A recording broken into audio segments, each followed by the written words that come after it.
মই চৰত চাওক 800 কোটি টকাৰ ৰাস্তা বনাইছোঁ PMGSY।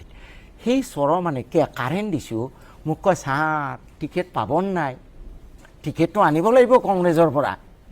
মই তেতিয়া উঠাই মুঠাই পাব্লিক মিটিঙত গালি পাৰিছোঁ যে মূৰ্খহঁত, তহঁতে টিকেটৰ পিছত যেতিয়ালৈ ঘূৰি থাকিবি তেতিয়ালৈ তহঁতৰ উন্নতি নহয়।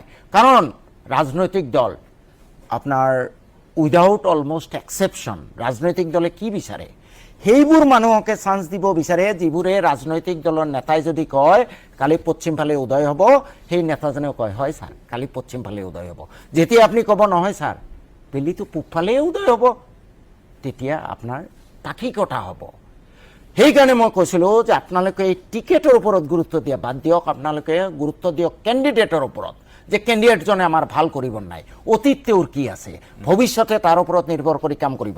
যদি কেণ্ডিডেটজন ভাল হয় আৰু তেওঁক যদি কোনোবা ৰাজনৈতিক দলে টিকেট নিদিয়ে, আপোনালোকে জেদ ধৰিব লাগিব যে বাদ দে টিকেট, আমি এনেকুৱা লাখ টিকেট বনাই ল'ম। সেইদিনাখন ৰাজনৈতিক দল চিধা হ'ব, সেইদিনাখন